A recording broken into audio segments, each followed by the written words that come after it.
जय श्री हरि विष्णु। कार्तिक मास महात्मा और कथा सुनने वाले आप सभी भक्तों का आज की कथा में हार्दिक स्वागत है।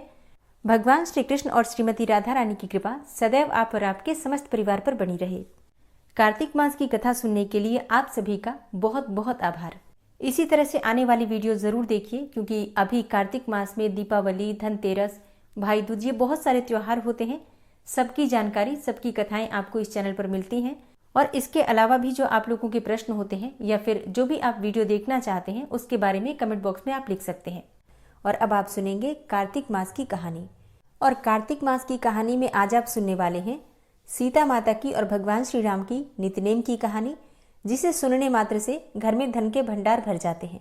इस कहानी के बारे में एक पौराणिक कथा है कि इस कहानी को माता सीता कहा करती थी और श्री राम भगवान इसे सुना करते थे। पर एक दिन श्री राम भगवान को किसी काम के लिए बाहर जाना पड़ गया, तो सीता माता कहने लगी कि भगवान, मेरा तो 12 वर्ष का नित्य नेम अर्थात नित्य नियम है। अब आप बाहर जाएंगे तो मैं अपनी कहानी किसे सुनाऊंगी। भगवान श्री राम ने कहा कि तुम कुएं की पाल पर जाकर बैठ जाना और वहां जो भी औरतें पानी भरने आएंगी उन्हें अपनी कहानी सुना देना। सीता माता ने ऐसा ही किया और कुएं की पाल पर जाकर बैठ गई। उसी समय एक स्त्री उस कुएं पर पानी भरने आई।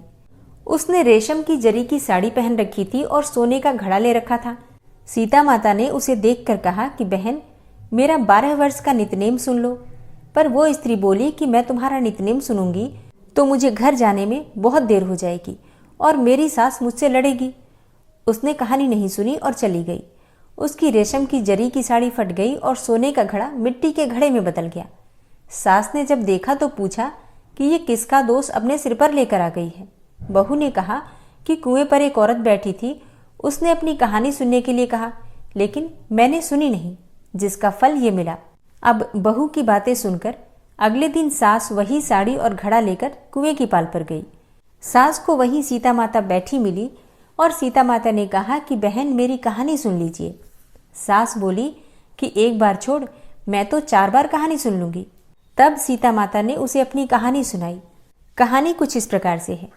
राम आए, लक्ष्मण आए, देश के पुजारी आए, नित्य नेम का नेम लाए, आओ राम बैठो राम, तपी रसोई जियो राम, माखन मिश्री खाओ राम, दूध बतासा पियो राम, सूत के पल का मोठो राम, शाल दुशाला पोठो राम, शाल दुशाला ओढ़ो राम, जब बोलूं जब राम ही राम, राम संवारे सबके काम, खाली घर भंडार भरेंगे, सबका बेड़ा पार करेंगे, श्री राम जय जय राम। सास बोली कि बहन, कहानी तो बहुत अच्छी लगी। कहानी सुनकर सास अपने घर चली गई और उसकी साड़ी फिर से रेशम जरी की बन गई। मिट्टी का घड़ा फिर से सोने के घड़े में बदल गया। अब बहू कहने लगी कि सासू माँ, आपने ये सब कैसे किया। तब सासू माँ बोली कि तू दोष लगाकर आई थी और मैं अब दोष उतार कर आ रही हूँ। बहू ने फिर पूछा कि सासू माँ, वो कुएं वाली स्त्री कौन थी। सासू माँ बोली कि वे सीता माता थी। वे पुराने से नया कर देती हैं, खाली घर में भंडार भर देती हैं, लक्ष्मी जी का वास घर में कर देती हैं और आदमी की जो भी इच्छा हो उसे पूरा कर देती हैं। बहू बोली कि ऐसी कहानी मुझे भी सुना दो। सास बोली कि ठीक है, तुम भी सुनो। और सास ने कहानी कहना शुरू किया। राम आए, लक्ष्मण आए, देश के पुजारी आए, नित्य नेम का नेम लाए, आओ राम बैठो राम, तपी रसोई जियो राम, माखन मिश्री खाओ राम, दूध बतासा पियो राम, सूत के पल का मोठो राम, शाल दुशाला पोठो राम, शाल दुशाला ओढ़ो राम, जब बोलूं जब राम ही राम, राम संवारे सबके काम, खाली घर भंडार भरेंगे, सबका बेड़ा पार करेंगे, श्री राम जय जय राम।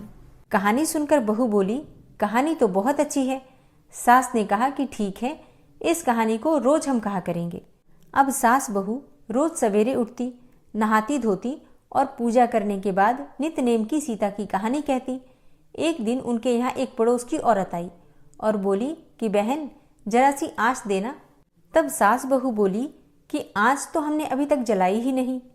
पड़ोसन ने कहा कि तुम सुबह 4 बजे से उठकर क्या कर रही हो। फिर उन्होंने कहा कि सुबह उठकर हम पूजा करते हैं, फिर सीता माता की नित्य नेम की कहानी कहते हैं। पड़ोसन ने उनकी बात सुनकर फिर कहा कि सीता माता की नित्यनेम की कहानी कहने से तुम्हें क्या मिला।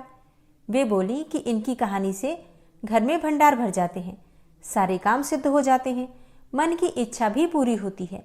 पड़ोसन बोली कि बहन, ऐसी कहानी तो मुझे भी सुना दो फिर। वो बोली कि ठीक है, तुम भी ये कहानी सुन लो। राम आए, लक्ष्मण आए, देश के पुजारी आए, नित्य नेम का नेम लाए। आओ राम, बैठो राम, तपी रसोई जीवो राम, माखन मिश्री खाओ राम, दूध बतासा पियो राम, सूत के पल का मोठो राम, शाल दुशाला पोठो राम, शाल दुशाला ओढ़ो राम, जब बोलूं जब राम ही राम, राम संवारे सबके काम, खाली घर भंडार भरेंगे, सबका बेड़ा पार करेंगे, श्री राम जय राम जय जय राम। अब सारी कहानी सुनने के बाद पड़ोसन कहने लगी कि बहन, कहानी तो मुझे बहुत अच्छी लगी। अब वो पड़ोसन भी नित्य नेम सीता माता की कहानी कहने लगी। कहानी कहने से सीता माता ने पड़ोसन के भी भंडार भर दिए। अब तो पूरे मोहल्ले में सीता माता की नित्य नेम की कथा चल पड़ी। हर किसी की मनोकामना पूरी होने लगी। हे सीता माता, जैसे आपने उनके भंडार भरे, वैसे ही आप हमारे भी भंडार भरना। कहानी सुनने वाले के, कहने वाले के और हुंकारा भरने वाले सबके भंडारे भर देना। उत्तर प्रदेश, बिहार, हिमाचल प्रदेश और हरियाणा के कुछ क्षेत्रों में आज भी ये कथा सीता जयंती पर सुनाई जाती है। नित्य नेम की ये कथा मैंने अपनी दादी से सुनी थी और दादी ये कहानी हर रोज जब पूजा करती थी तो पूजा करते समय कहा करती थी और दादी से सुनकर सब बच्चों को ये कहानी जबानी ही याद हो गई थी।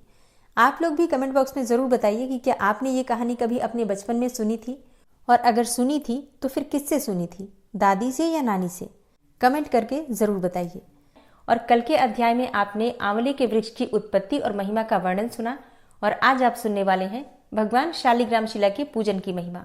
एक बार की बात है, भगवान कार्तिकेय जी ने महादेव जी से पूछा, हे पिताजी, कार्तिक मास में शालिग्राम के पूजन का इतना अधिक महत्व क्यों बताया गया है?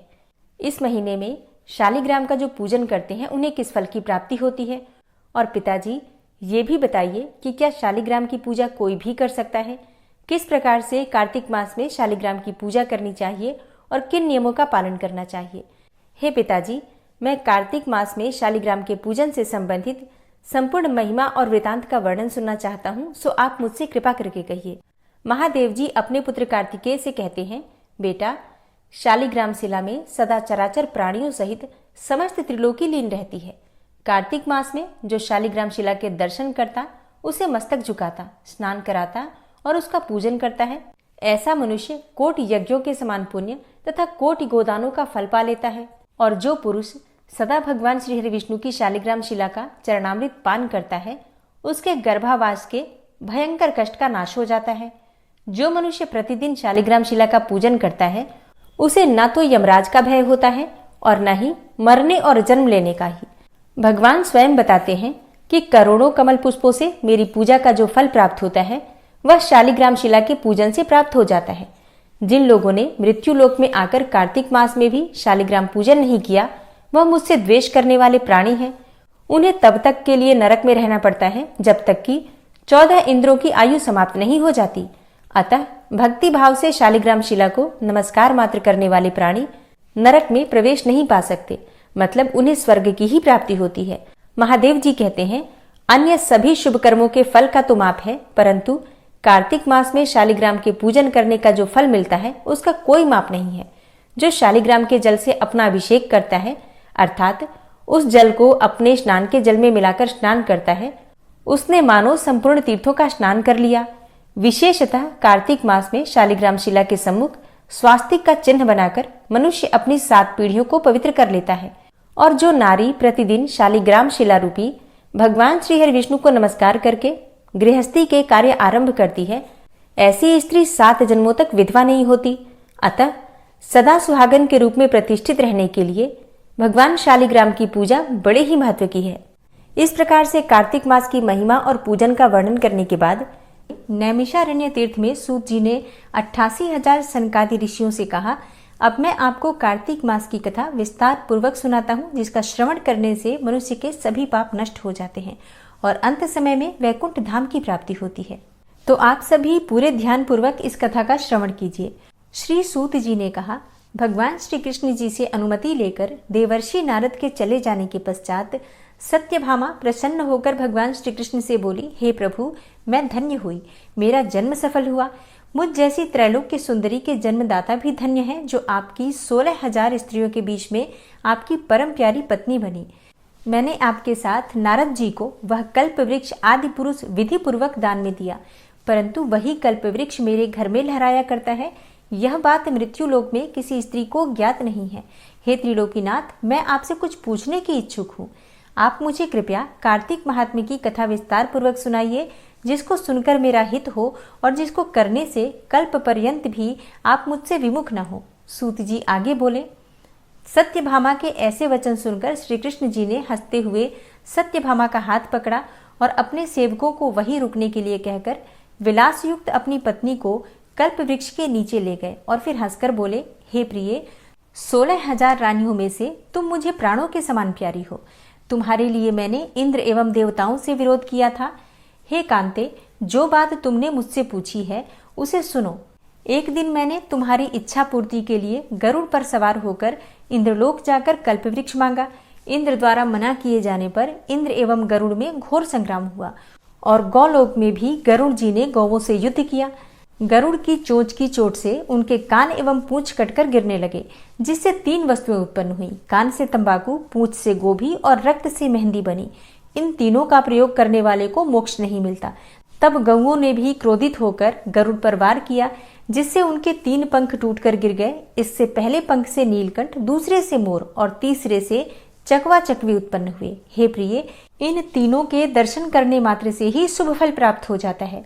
यह सुनकर सत्यभामा ने कहा, हे प्रभु, कृपया मुझे मेरे पूर्व जन्मों के विषय में बताइए कि मैंने पूर्व जन्म में कौन कौन से दान, व्रत और जप नहीं किए हैं।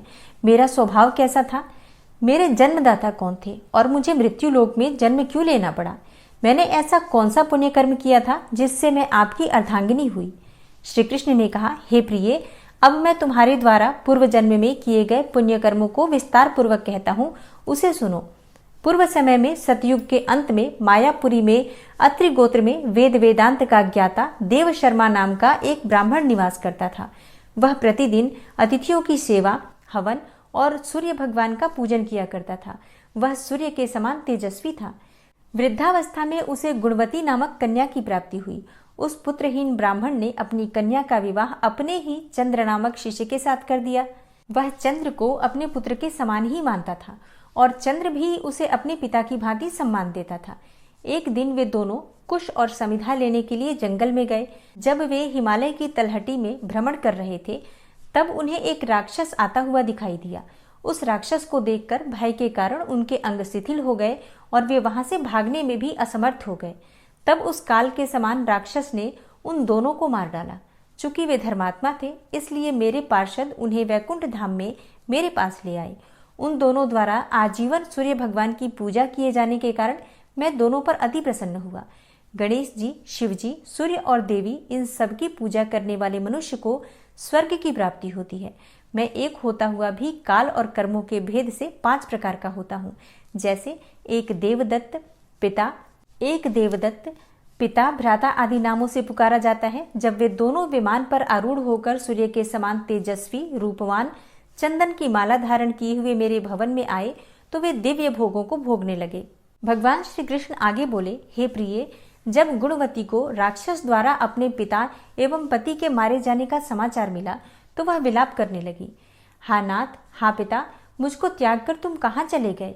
मैं अकेली स्त्री तुम्हारे बिना अब क्या करूं?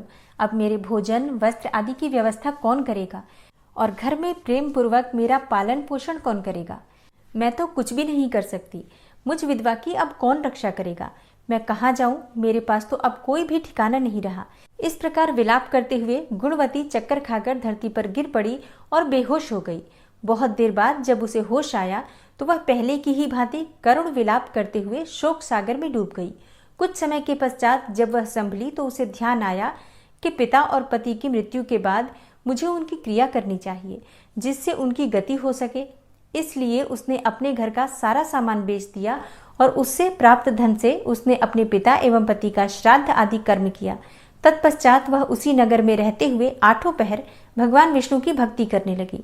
उसने मृत्यु पर्यंत तक नियम पूर्वक सभी एकादशियों का व्रत और कार्तिक महीने में उपवास एवं व्रत किए।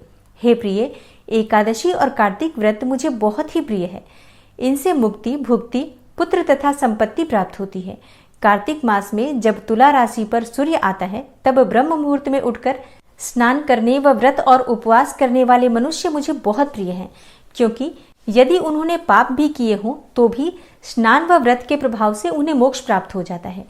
कार्तिक में स्नान, जागरण, दीपदान तथा तुलसी के पौधे की रक्षा करने वाले मनुष्य साक्षात भगवान विष्णु के समान हैं। कार्तिक मास में मंदिर में झाड़ू लगाने वाले, स्वास्तिक बनाने वाले तथा भगवान विष्णु की पूजा करने वाले मनुष्य जन्म मरण के चक्र से छुटकारा पा जाते हैं। यह सुनकर गुणवती भी प्रतिवर्ष श्रद्धा पूर्वक कार्तिक का व्रत एवं भगवान विष्णु की पूजा करने लगी। भगवान श्री कृष्ण ने आगे कहा, हे प्रिय, एक बार उसे ज्वर हो गया और वह बहुत कमजोर भी हो गई। फिर भी वह किसी प्रकार से गंगा स्नान के लिए चली गई। गंगा तक तो वो पहुंच गई, परंतु शीत के कारण वह बुरी तरह से कांप रही थी। इस कारण वह शिथिल हो गई और मेरे दूत उसे मेरे पास मेरे धाम में ले आए। तत्पश्चात ब्रह्मा आदि देवताओं की प्रार्थना पर जब मैंने कृष्ण का अवतार लिया तो मेरे गण भी मेरे साथ इस पृथ्वी पर आए, जो इस समय यादव हैं। तुम्हारे पिता पूर्व जन्म में देव शर्मा थे तो इस समय सत्राजित हैं। पूर्व जन्म में चंद्र शर्मा जो तुम्हारा पति था वह डाकू है, और हे देवी, तू ही वह गुणवती है। कार्तिक व्रत के प्रभाव के कारण ही तू मेरी अर्धांगिनी हुई। पूर्व जन्म में तुमने मेरे मंदिर के द्वार पर तुलसी का पौधा लगाया था। इस समय वह तेरे महलों के आंगन में कल्प वृक्ष के रूप में विद्यमान है। उस जन्म में जो तुमने दीप दान किया था उसी कारण तुम्हारी देह इतनी सुंदर है और तुम्हारे घर में साक्षात लक्ष्मी का वास है।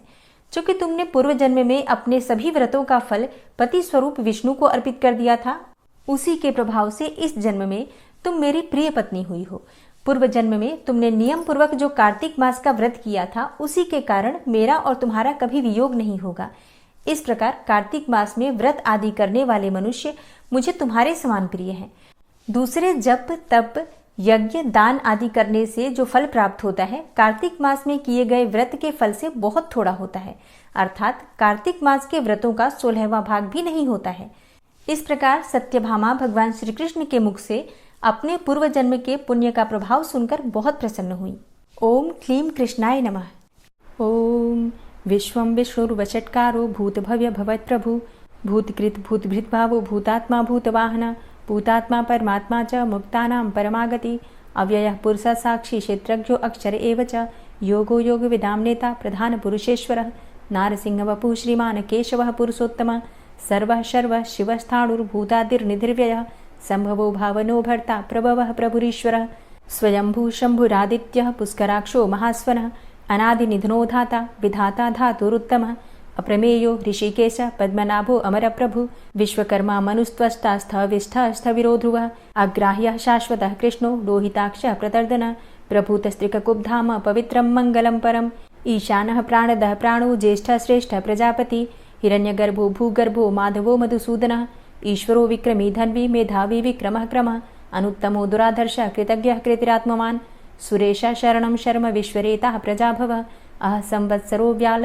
प्रत्ययः सर्वदर्शनः अज सर्वेश्वर सिद्ध सिद्धे सर्वादिर्च्युतः वृषाकपिर्मेयात्मा सर्वयोगविनिश्रितः वसुर्वसुमना सत्य समात्मा संमितः समः अमोघ पुण्डरीकाक्षो वृषकर्मा वृषाकृतिः रुद्रो बहुशिरा बभ्रुर्विश्वयोनिः शुचिश्रवः अमृतः शाश्वतस्थाणुर्वरारोहो महातपः सर्वगः सर्वविद्भानुर्विश्वक्सेनो जनार्दनः वेदो वेदविद्व्यङ्गो वेदांगो वेदवित्कविः लोकाध्यक्ष सुराध्यक्षो धर्माध्यक्ष कृताकृता चतुरात्मा चतुर्व्यूहश्चतुर्द्रष्टश्चतुर्भुजः भ्राजिष्णुर्भोजनं भोक्ता सहिष्णुर्जगदाति च अनघो विजयो जेता विश्वयोनिः पुनर्वसु उपेन्द्रो वामनः प्रांशुर्मोघः शुचिरुर्जिता अतीन्द्रः संग्रहः सर्गो धृतात्मा नियमो यमः वेद्यो वैद्यः सदा योगी वीरः माधवो मधु अतीन्द्रियो महामायो महोत्साहो महाबलः महाबुद्धिर्महावीर्यो महाशक्तिर्महाद्युतिः अनिर्देश्य वपुः श्रीमान् मेयात्मा महाधृतिर् महिश्वासो महिभर्ता श्रीनिवास सतां गति अनिरुद्ध सुरानंदो गोविंदो गोविंदांपति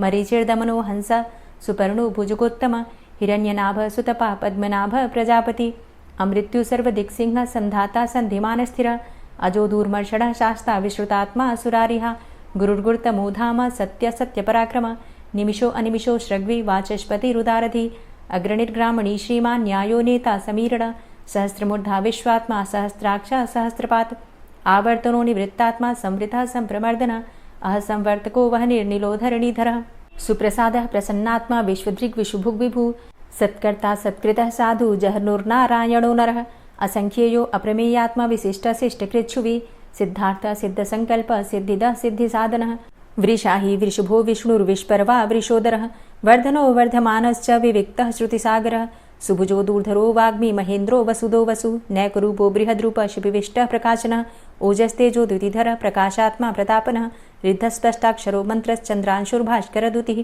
अमृतांशुद्भवो भानु शशबिन्दुः सुरेश्वरः औषधं जगतः सेतु सत्यधर्मपराक्रमः भूतभव्य भवन्नाथ पवनः पावनो नलः कामः कामकृत्कान्तः कामः कामप्रदः प्रभु युगादिकृद्युगावर्तो नैकमायो महाशनः अदृश्यो अव्यक्तरूपश्च सहस्रजितनन्तजित् इष्टो अविशिष्ट शिष्टेष्ट शिखण्डी नहुसो वृष क्रोधः क्रोधकृत्कर्ता विश्वबाहुर्महीधरः अच्युतः प्रतितः प्राणदो वासवानुजः अपां निधिर्धिष्ठानं प्रमत्तः प्रतिष्ठितः स्कन्दः स्कन्दधरो धूर्यो वरदो वायुवाहनः वासुदेवो बृहद्भानुरादिदेवः पुरन्दरः अशोकस्तारणस्तारः शूरः सौरिर्जनेश्वरः अनुकूलः शतावर्त पद्मी पद्मनिभेक्षणः पद्मनाभो अरविन्दाक्ष पद्मगर्भ शरीरभृत् महर्धिरिद्धो वृद्धात्मा महाक्षो गरुडाध्वजः अतुलः शरभो भीमो समयज्ञो हविर्हरि सर्वलक्षणलक्षण्यो लक्ष्मीवान् समितिञ्जयः वीक्षरो रोहितो मार्गो हेतुर्दामोदरः सः महीधरो महाभागो वेगवान् मिताशनः उद्भवः शोभणो देवः श्रीगर्भः परमेश्वरः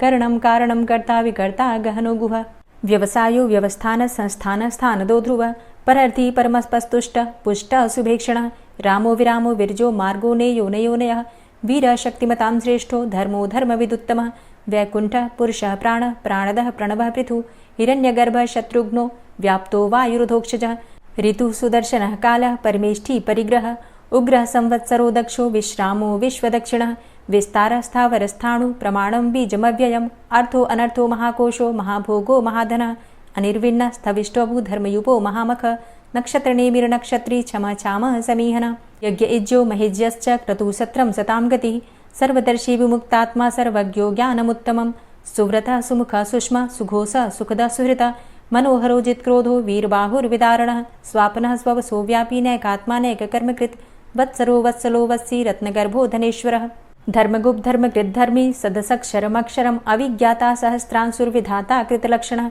गभस्तिनेमिः सत्त्वस्थः सिंहो भूतमहेश्वरः आदिदेवो महादेवो देवेशो देवभृद्गुरुः उत्तरो गोपतिर्गोप्ता ज्ञानगम्यः पुरातनः शरीरभूतभृद्भोक्ता कपीन्द्रो भूरि दक्षिणः सोमभो अमृतपः सोमः पुरुजित पुरुषोत्तमः विनियोजयः सत्यसन्धो दाशाः सात्वतां पतिः जीवो विनयिता साक्षी मुकुन्दो अमितविक्रमः अम्भो निद्रणन्तात्मा महोदधीशयोऽन्तकः अजोमहारः स्वाभाव्यो जितामित्रः प्रमोदनः आनन्दो नन्दनो नन्दः सत्यधर्मा त्रिविक्रमः महर्षि कपिलाचार्यः कृतज्ञो मेदिनीपतिः त्रिपदस्त्रिदशाध्यक्षो महाशृङ्गः कृतान्तकृत् महावराहो गोविन्दः सुखेणः कनकाङ्गदी गुह्यो गभीरो गहनो गुप्तश्चक्रगदाधरः वेधा स्वाङ्गो अजितः कृष्णो दृढः सङ्कर्षणोच्युतः वरुणो वारुणो वृक्षः पुष्कराक्षो महामनाः भगवान् भगानन्दी वनमाली हलायुधः आदित्यो ज्योतिरादित्यः सहिष्णुर्गतिसत्तमः सुधन्वाखण्ड परशुर्दारुणो द्रविडप्रदः दिविस्त्रिक्सर्वदृग्व्यासो वाचस्पतिर्योनिजः त्रिसामा सामगः साम निर्वाणं भेषजं भिषक्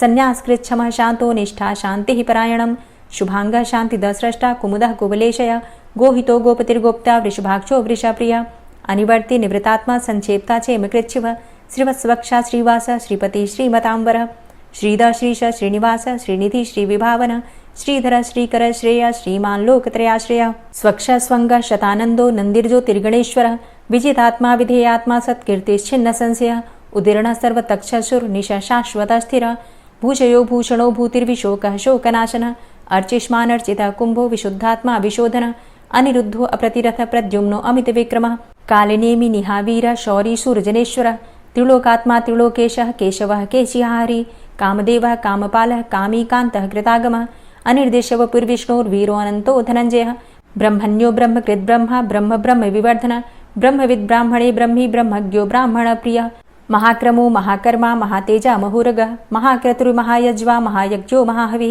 स्तव्यस्तव प्रियस्तोत्रं स्तुतिस्तोतारणप्रियः पूर्णः पुरयिता पुण्यः पुण्यकीर्तिर्नामयः मनोजवस्तीर्थकरो वसुरेता वसुप्रदः वसुप्रदो वासुदेव वसुर्वसुमनाहविः सद्गतिः सत्कीर्तिः सत्ता सद्भूतिः सत्परायणः शूरसेनो यदुश्रेष्ठः सन्निवासः सुयामुनः भूतावासो वासुदेवः सर्वासु निलयो नलः दर्पः दर्पदो दृप्तो दूर्धरोऽथा पराजितः विश्वमूर्तिर्महामूर्तिर्दीप्तमूर्तिर्मूर्तिमान् अनेकमूर्तिरव्यक्तः शतमूर्तिः शताननः एको नैकः सवः क किं यत्तत्पदमनुत्तमं लोकबन्धुर्लोकनाथो माधवो भक्तवत्सलः सुवर्णवर्णो हेमाङ्गो वराङ्गश्चन्दनाङ्गदी वीरः विषमः शून्यो घृताशीरचलश्चलः अमानीमानदो मान्यो लोकस्वामी त्रिलोकधृक् सुमेधा मेधजो धन्यः सत्यमेधा धराधरः तेजो वृषः द्वितिधरः सर्वशस्त्रभृताम्बरः प्रग्रहो निग्रहो व्यग्रो नैकशृङ्गो गदाग्रजः चतुर्मूर्तिश्चतुर्बाहुश्चतुर्व्यूहश्चतुर्गति चतुरात्मा चतुर्भावश्चतुर्वेदविदेकपात् समावर्तो अन्वृतात्मा दुर्जयो दुरतिक्रम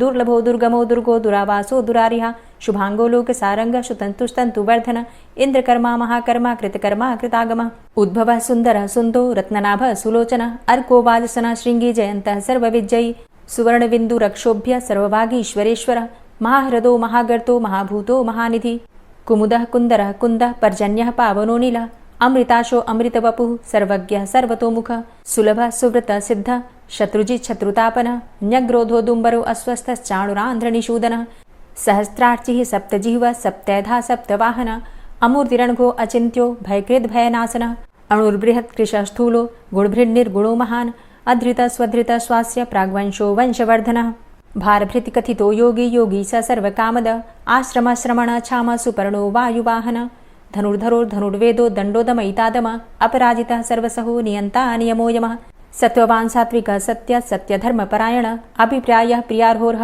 प्रियकृत्प्रीतिवर्धनः विहाय सगतिर्ज्योति सुरुचिर्हुद्भुग्विभु रविर्विलोचनः सूर्य सविता रविलोचनः अनन्तो हुद्भुग्भोक्ता सुखदो नैकजोग्रज अनिर्विण्ण सदामर्षि लोकाधिष्ठानमद्भुतः सनात सनातन्तमः कपिलः कपिरप्यय स्वस्तिदा स्वस्तिकृत् स्वस्ति स्वस्तिभुक् स्वस्ति दक्षिण रौद्रः कुण्डली चक्रे विक्रमयुर्जितशासन शब्दातिगः शब्दशः शिशिरः शर्वरीकर अक्रूरः पेशलो दक्षो दक्षिणः क्षमिणाम्बर विद्वतमो वितभय पुण्यश्रवणकीर्तन उत्तारणो दुष्कृतिः पुण्यो दुःस्वप्ननाशन वीरः रक्षणः सन्तो जीवनः पर्यवस्थितः अनन्तरूपो अनन्तसृर्जितमन्युर्भयापः चतुरश्रो गभीरात्मा विदिशो व्यादिशो दिश अनादिर्भूर्भुवो लक्ष्मीः सुवीरो रुचिराङ्गद जननो जन्मादिर्भीमो भीमपराक्रम आधारनीलयोधाता पुष्पहासः प्रजागर ऊर्ध्वगः सत्पथाचारः प्राणदः प्रणमपण प्रमाणं प्राणनीलयः प्राणभृत् प्राणजीवनः तत्त्वं तत्त्वविदेकात्मा जन्म मृत्यु जरातिगः भूर्भुवः स्वस्तरुस्तारः सविता प्रपितामहः यज्ञो यज्ञपतिर्यज्वा यज्ञाङ्गो यज्ञवाहन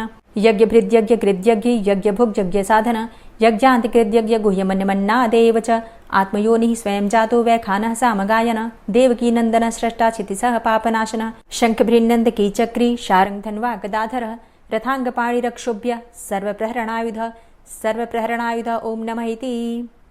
और अब आप सुनेंगे श्री तुलसी चालीसा। श्री तुलसी महारानी करु विनय सिरनाय जो मम हो संकट विकट दीजे मात नशाय। नमो नमो तुलसी महारानी महिमा अमित न जाए बखानी दियो विष्णु तुमको सन्माना जग में छायो सुयस महाना। विष्णु प्रिया जय जयति भवानी तिहु लोक की हो सुख खानी। भगवत पूजा करे जो कोई बिना तुम्हारे सफल न होई। जिन घर तव नहीं होय निवासा उस घर कर ही विष्णु नहीं बासा। करे सदा जो तव नित सुमिरन तेहि के काज होय सब पूरन। कार्तिक मास महात्म तुम्हारा ताको जानत सब संसारा। तव पूजन जो करे कुंवारी पावे सुंदर वर सुकुमारी। करे जो पूजा नित प्रति नारी सुख संपत्ति से होय सुखारी। वृद्धा नारी करे जो पूजन मिले भक्ति होवे पुलकित मन। श्रद्धा से पूजे जो कोई भवनिधि से तर जावे सोई। कथा भागवत यज्ञ करावे तुम बिन नहीं सफलता पावे। छायो तब प्रताप जग भारी ध्यावत तुम्हि सकल चित धारी। तुम्ही मात यंत्रन तंत्रन में सकल काज सिद्धि होवे क्षण में। औषधि रूप आप हो माता सब जग में तव यश विख्याता। देव ऋषि मुनि और तपधारी करत सदा तव जय जयकारी। वेद पुराणन तव यश गाया महिमा अगम पार नहीं पाया। नमो नमो जय जय सुख कारणि नमो नमो जय दुख निवारणी। नमो नमो सुख संपत्ति देनी नमो नमो अघ काटन चेनी। नमो नमो भक्तन दुख हरनी, नमो नमो दुष्टन मद छेनी। नमो नमो भव पार उतारणी, नमो नमो परलोक सुधारणी। नमो नमो निज भक्त उबारणी, नमो नमो जन काज सवारणी। नमो नमो जय कुमति नशावनी, नमो नमो सब सुख उपजावनी। जयति जयति जय तुलसी माई, ध्याऊं तुमको शीश नवाई। निज जन जानि मोहि अपनाओ, बिगड़े कारज आप बनाओ। करूं विनय मैं मात तुम्हारी, पूर्ण आशा करहु हमारी। शरण चरण कर जोरी मनाऊं, निश दिन तेरे ही गुण गाऊं। करहु मात अब मोह पर दाया, निर्मल होए सकल मम काया। मांगू मातु यही बर दीजे, सकल मनोरथ पूर्ण कीजे। जानू नहीं कछु नेम आचारा, क्षमहु मातु अपराध हमारा। 12 मास करे जो पूजा, तासम जग में और नहीं दूजा। प्रथम ही गंगा जल मंगवावे, फिर सुंदर स्नान करावे। चंदन अक्षत पुष्प चढ़ावे, धूप दीप नैवेद्य लगावे। करें आचमन गंगा जल से, ध्यान करें हृदय निर्मल से। पाठ करें फिर चालीसा की, स्तुति करें मात तुलसा की। यह विधि पूजा करे हमेशा, ताके तन नहीं रहे कलेशा। करे मास कार्तिक का साधन, सोवे नित पवित्र हुई जाहि। है यह कथा महासुखदाई, पढ़े सुने सो भव तर जाई। यह श्री तुलसी चालीसा, पाठ करे जो कोय। गोविंद सो फल पावही, जो मन इच्छा होय। तुलसी चालीसा संपूर्ण। और अब आप सुनेंगे तुलसी महारानी की आरती। तुलसी महारानी नमो नमो, हरि की पटरानी नमो नमो। तुलसी महारानी नमो नमो, हरि की पटरानी नमो नमो। धन्य तुलसी पूर्ण तप कीनो, धन्य तुलसी पूर्ण तप कीनो। शालिग्राम की बनी पटरानी नमो नमो। तुलसी महारानी नमो नमो, हरि की पटरानी नमो नमो। जाके पत्र मंजरी कोमल, जाके पत्र मंजरी कोमल। श्रीपति कमल चरण लपटानी नमो नमो, हरि की पटरानी नमो नमो। तुलसी महारानी नमो नमो। धूप दीप नैवेद्य आरती, धूप दीप नैवेद्य आरती। पुष्पन की वर्षा बरसानी नमो नमो, हरि की पटरानी नमो नमो। तुलसा महारानी नमो नमो। 56 भोग 36 व्यंजन, 56 भोग 36 व्यंजन। बिन तुलसा हरि एक न मानी नमो नमो। तुलसी महारानी नमो नमो, हरि की पटरानी नमो नमो। सभी सखी मैया तेरो यश गावे, सभी सखी मैया तेरो यश गावे। भक्ति दान दीजे महारानी नमो नमो। तुलसा महारानी नमो नमो, हरि की पटरानी नमो नमो। नमो नमो तुलसा महारानी, नमो नमो तुलसी महारानी। तुलसी महारानी नमो नमो, हरि की पटरानी नमो नमो। तुलसी महारानी नमो नमो, हरि की पटरानी नमो नमो। प्रेम से बोलिए तुलसी मैया की जय।